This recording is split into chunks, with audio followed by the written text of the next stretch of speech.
everyone and welcome back to my channel. I hope everyone is enjoying this glorious weather we're having. I have spent all day in the garden trying to sunbathe and yet I cannot tan. I don't know what it is. I think it's just because I'm naturally pale and a redhead.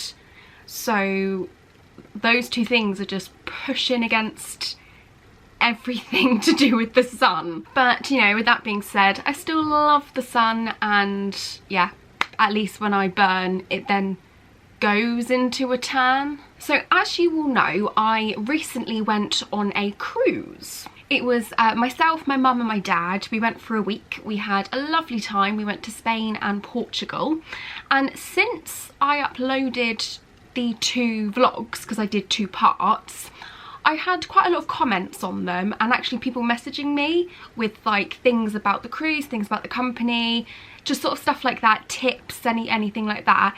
And I thought, instead of just messaging people, I thought I'd just do a video on sort of tips and tricks and just sort of more detail and sort of my experience really. We are sort of a cruise family. We've cruised quite a few times. We know a lot about the process, even, you know, from all aspects, from the booking process all up to disembarkation and everything after as well. So I just felt like, because I knew quite a few things, especially about P&O, I thought it would help some people, which I'm sure it will, because people have already been messaging me and commenting about things. So I just thought I'd do a video just to sort of help people. So I hope it does help you. If it doesn't, oh well, thanks for watching anyway. But if it does, that's good. And just a side note as well, everything I'm going to talk about, any opinions I have, is just purely based on my experience and my experience with the booking process, the embarkation process, things that happened on the cruise, during the cruise. These are just purely what happened for us. This isn't like going to be for everyone. This is just purely what, you know, what I would say to do, or tips from myself, or, you know, things that are obviously allowed. But yeah, this is just purely based on our experience of this cruise and cruising in general. So the first thing I'm going to talk about, I'm going to try and do this in like chronological order. So starting with tips and tricks pre-cruise, pre-booking, and things to consider when you're sort of packing and things like that. So the first thing I'm going to say is all about luggage. So with P&O from Southampton, I will just note that what I'm going to talk about in a moment are cruises from Southampton. So when you're cruising from Southampton, so you will embark at Southampton, one of the terminals there is no luggage allowance. So that means you don't have like a maximum amount of luggage when you're packing, when you're coming on board. So I would say, as long as you're not, you know, going a bit crazy and bringing on like 10 suitcases, like that's probably, they will probably draw the line somewhere. But you don't have to just stick to like one hold bag, you know, as opposed to a few suitcases. Now this is mainly because it's not a fly cruise. So with us, we're really lucky. We live about half an hour from Southampton, so we just drive up and then we're there. So we don't really have to think about, you know, if you know, say you're from Scotland and you need to fly down to Southampton before then. Obviously there'll be limitations there with that airline, but P&O as a company from Southampton, there's no like capacity of how many pieces of luggage you can bring on. It would be different obviously if it was a fly cruise. So say you're flying to Malta to do a fly med, you will obviously have to adhere to the luggage allowance and luggage weight limit for that specific airline that you're flying with.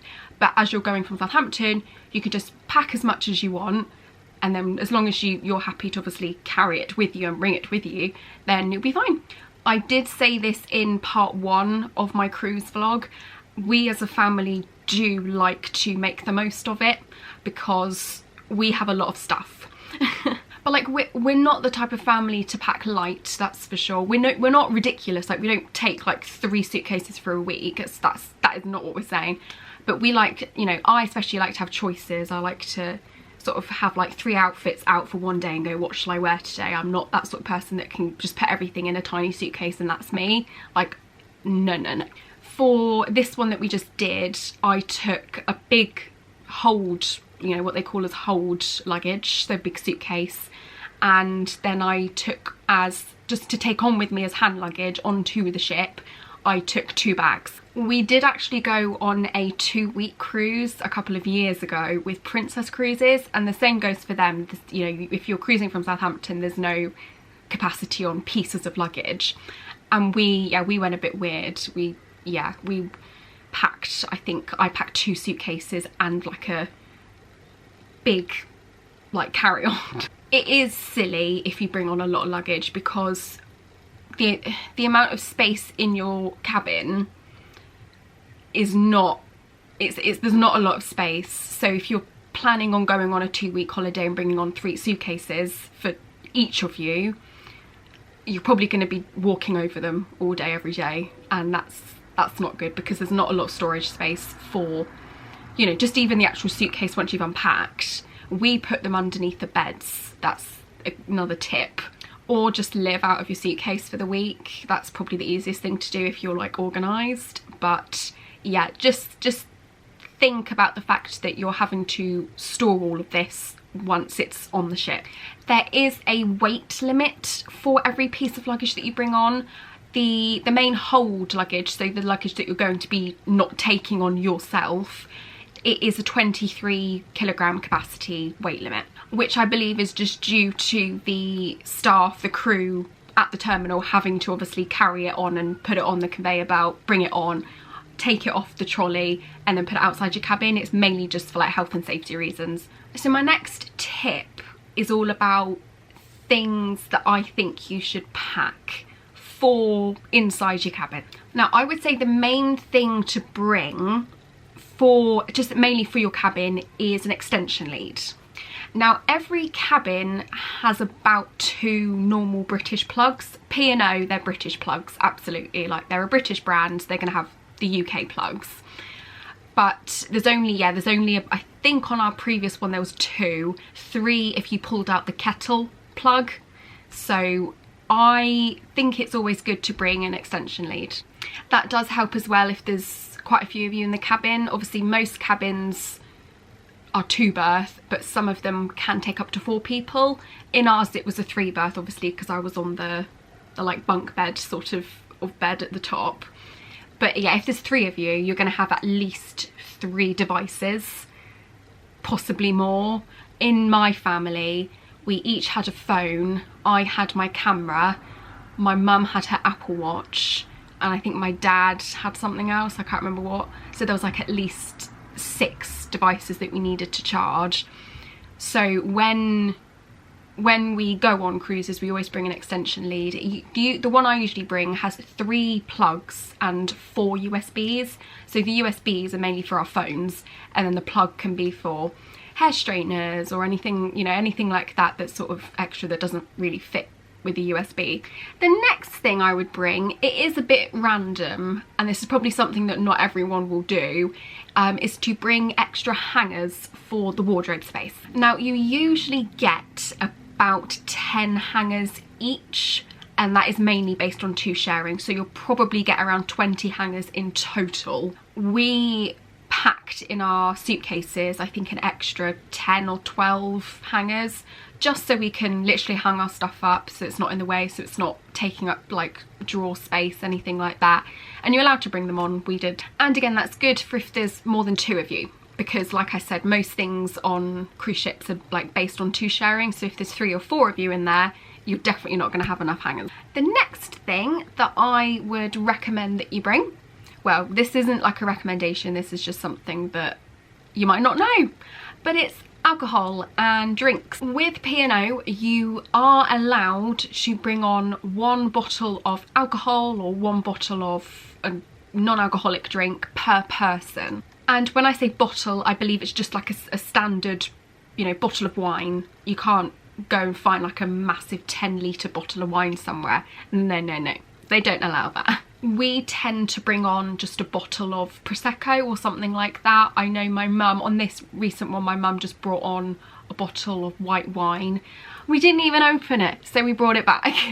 But you are allowed to bring on a bottle of bubbly, and it's just something that you can enjoy in your cabin. And they do have, if you weren't aware of this, they do have mini fridges in the cabin, so you can keep them chilled. You are also allowed to bring on food.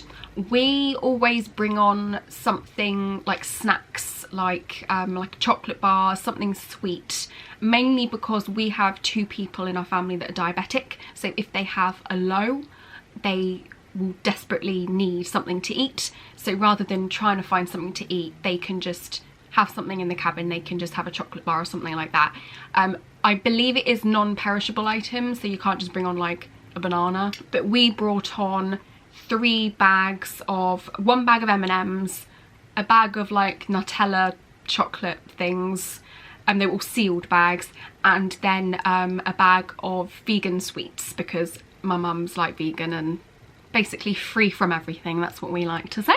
So I'm now going to talk to you about my experience as a whole, the ship, the things to do, the activities, the port, sort of just my experience on the actual cruise. So the first thing that I'm going to mention is we are in a time where a lot of companies are short-staffed. I think especially within the travel industry, they are really short-staffed at the moment, not just on P&O, but literally any company you think of, they are short-staffed. And having said that, it was very apparent on our cruise. As I've said earlier, we have done quite a few cruises, and always the service is second to none. It was 100% still on this cruise, but there were small things that we would notice that sort of differed than previous cruises that we've done. This certainly wasn't an issue for us. Like, we were absolutely fine with it. We didn't mind the plates being left there for a few minutes more than previous cruises. It's absolutely fine. But yeah, I just wanted to note that, because I know, especially service on a cruise ship, you're paying for, you know, a high standard.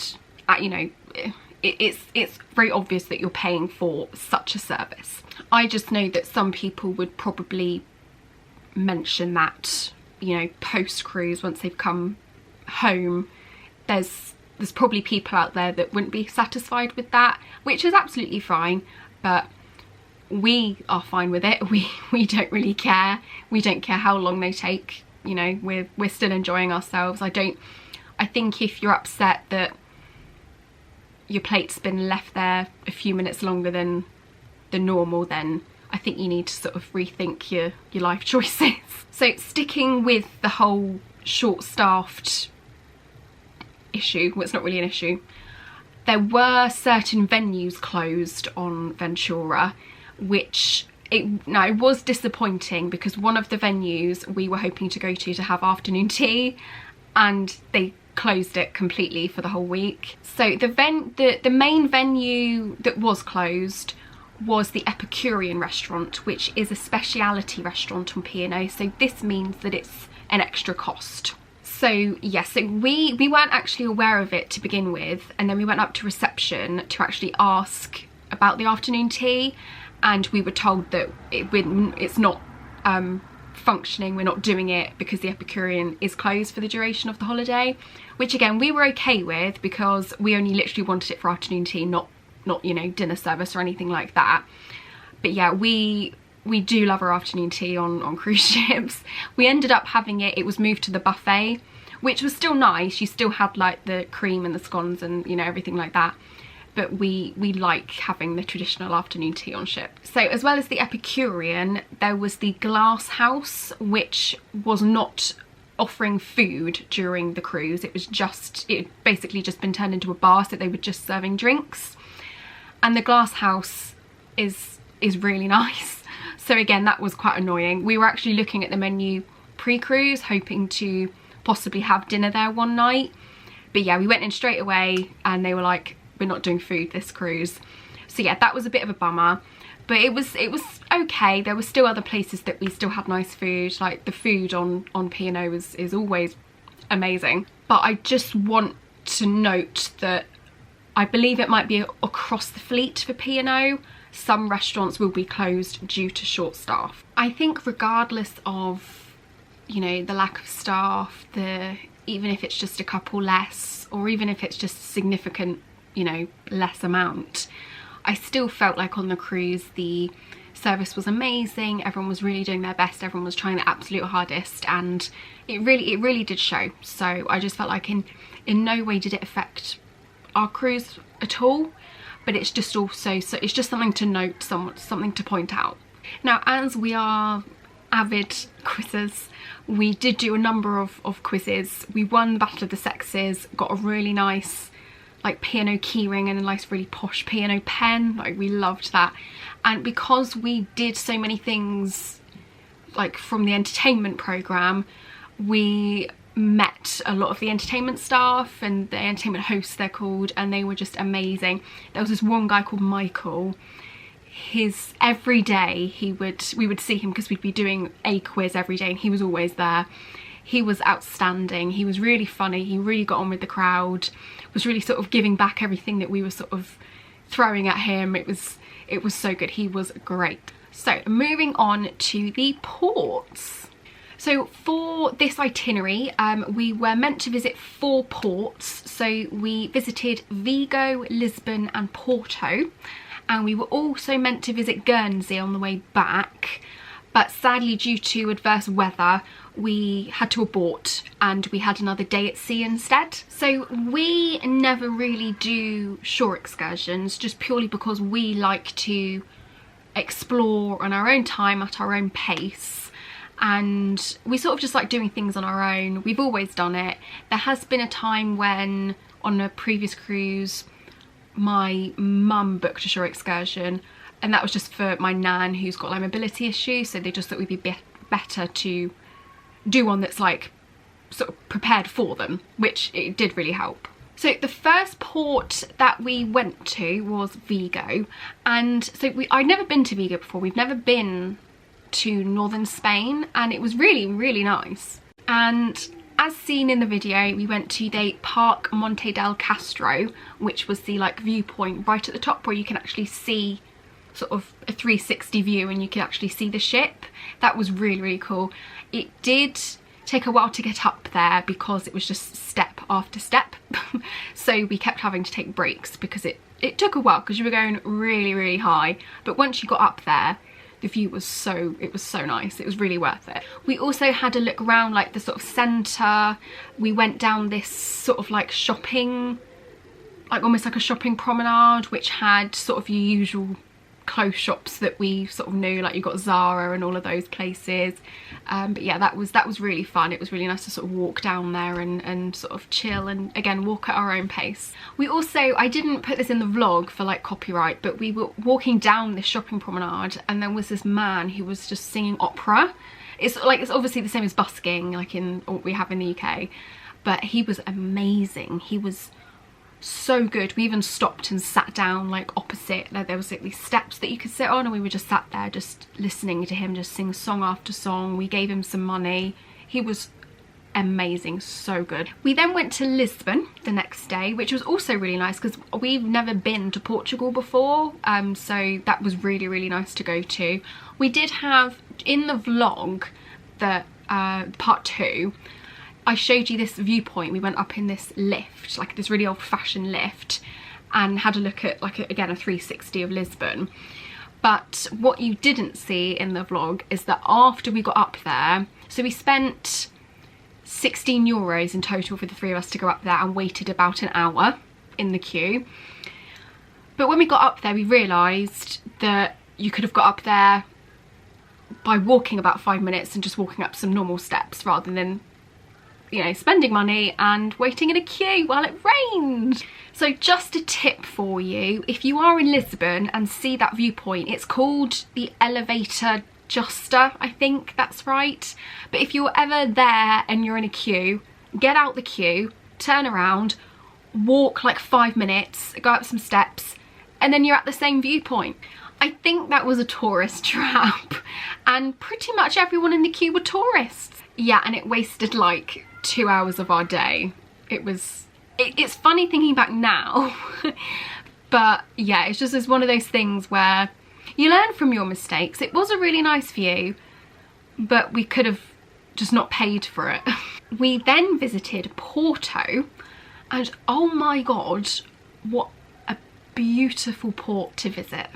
We kept saying, oh, Porto's going to be sort of the most, you know, insignificant port to visit because we didn't really know what was there. We weren't really, you know, we were sort of like, let's get off and have a look.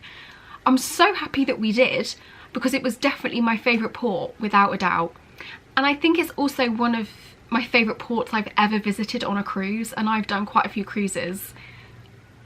You know, it was just a beautiful place. So we got taken on a shuttle bus to the sort of centre area where everything's sort of happening, and there was a cable car, a bridge that we went across. We went on the cable car, as you obviously saw, and there was just a long promenade right by the water, and there was like a market, there was music, there was food.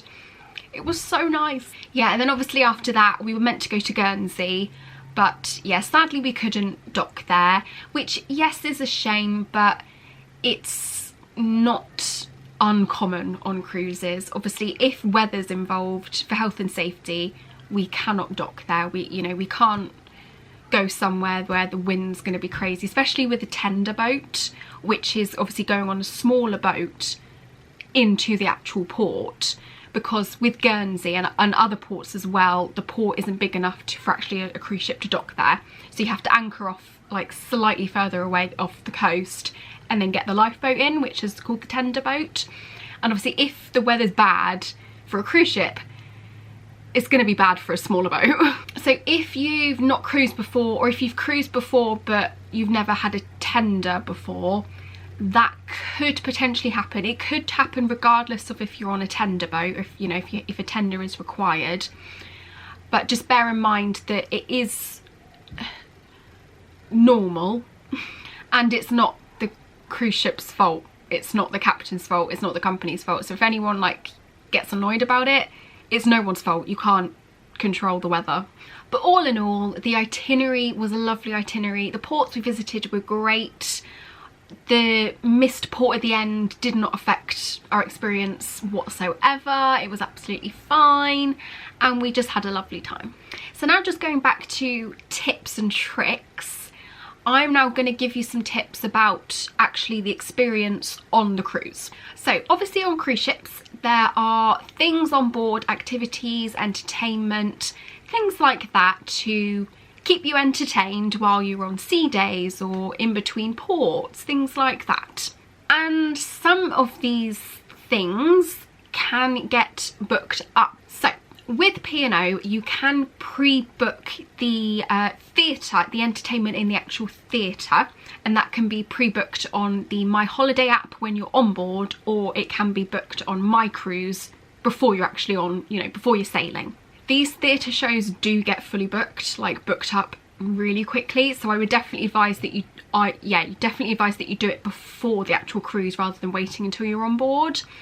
And another thing I would say is that these shows, say the show starts at 8:30, I would advise that you get to the theatre for 8:10. Do not leave it until like 5 minutes before, because you either will be seated like separately, or you'll just have to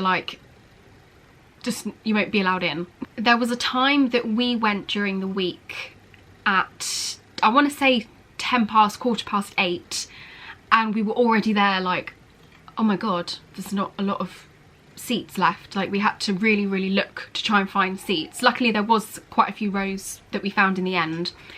But people get there really early. Like, so I don't know when the actual theatre opens, for you to go and actually be seated. But we got there at like 8:10, and half the theatre was full. Like, I don't understand why people get there so early. And even like if it's for like mobility, or for people that like need to make sure that they're seated for mobility, they have seats reserved for them anyway. So I don't I don't know why people get there so early. It's a bit silly, to be honest, a bit stupid. So the same goes for quizzes, for karaoke, for games in like the bars, things like that. You don't pre-book these. However, you need to get there, like with these, it's even earlier than the show. You need to get a table like half an hour before. We were, I think, yeah, we were trying to go to the quiz after the theatre show. The theatre show finished at 9:15 and the quiz started at 9:30 in the bar. There were no seats left, so we couldn't do it, so we had to go and do something else. So if you're wanting to go to a quiz, say that starts at 8, get there for 7:30. I do love though that every quiz, every game, karaoke, it's always booked, it's always full. It's just, everyone loves it, and I love that because it creates such an amazing atmosphere. Moving on to my next tip. So when you're at sea, it can get quite rough, which you saw on my part 1 vlog, because we went through the Bay of Biscay when I feel like we shouldn't have really done that, because we found out that the ship that you saw that we went past at the beginning of the vlog was also meant to go through the Bay of Biscay, and they aborted that because of the weather, and yet we still went through it. So my tip is to definitely bring any remedy that you will happily take for motion sickness or seasickness. Now I took the Quell's seasickness tablets, which seemed to help. I mean, throughout the cruise, especially during that day at sea at the Bay of Biscay, it was rough, it was so rough. But we were all okay, like we didn't feel any motion sickness, we didn't feel sick, nauseous or anything like that. We were absolutely fine. But I know some people really, you know, they aren't good with that sort of thing. So yeah, definitely take, or at least bring on some seasickness tablets or remedies or anything like that, or even those bands that can put in your pulse point. They apparently help as well. You'll definitely thank me later. So I think that's everything in terms of what I've been asked, what I've seen in the comments, things like that. We did have such a lovely time on board, you know, even like I've said before, regardless of, you know, staffing issues and, you know, other things like that. It really was a great cruise. The service was amazing, the entertainment was amazing, the itinerary was great. We were really happy with our cabin. And yeah, I was really pleased with it. So I hope all this information helps with anything, assisting you with making a booking or assisting you with packing and you know, well, I hope it does anyway. And if you have any other questions or any other comments about cruising or P&O or just traveling in general, let me know and I'll happily answer them. But thank you all so much for watching, for commenting, for asking me loads of questions. Like I said, I'll happily answer anything that you've got to say. And yeah, thank you again, and I'll see you in another video.